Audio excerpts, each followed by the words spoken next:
For this sewing demonstration, I'm going to show you how to thread your needle. You will be double threading your needle. We've got some embroidery floss here that we'll use for our string. The first thing you want to do is measure out the string. The best way to measure it is to hold your arm out and hold it out as far as you can. I know you can't see this too well, but I'm pulling it and I'm measuring it from the end of my hand up to my neck. And it's called an arm's length, but it's a little bit longer than your arm because it's your arm and all the way up to your neck. But that's a good length for you, is your arm's length. So then I cut it and I've got that piece of string. Embroidery floss is 6 pieces of string twisted together. You can use all 6 pieces if you have a large needle. The eye of the needle has to be big enough that you can fit all 6 pieces in there. Or you can separate it, which is what I'm about to do. So I'm just taking my needle and separating it in half. So there's 3 and 3. Now, actually that's 2 and 2, almost. I'm sorry, it's 2 and 4, which equals 6. I use my needle to help me separate the string as well, just because it's kind of delicate work.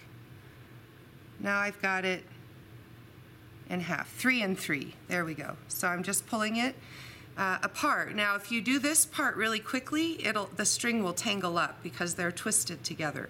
So when you pull it apart, make sure you pull it apart slowly so that you don't end up with a knot. So you can see how quickly it wants to tangle up.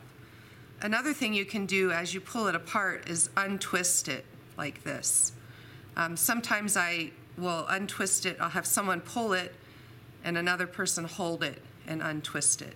So you either go very slow to pull it apart, stop and untwist it, and the more you do it, the better it gets. Looks a little awkward right now, but I'm untwisting it without getting it tangled. Voila. Now I've got 2 strings, each 2 pieces of embroidery floss, each having 3 strings within it. I'm only going to use one of them. So now I'm just going to thread my needle. So I'm going to kind of let the string untwist a little bit. And then this part right here, there are 3 pieces of string. Those need to be twisted together right at the end there in order to get it through the eye of the needle. Sometimes you start putting it in there and the threads sort of spread apart. So there are a few, you can twist it, like I said. The way I was taught is you put it in your mouth and just add a little bit of moisture to it so that they stick together. And then you're going to pass those strings through that eye.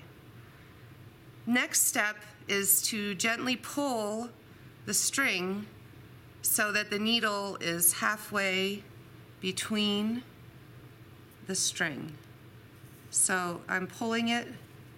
It's almost as if the string is like folded in half.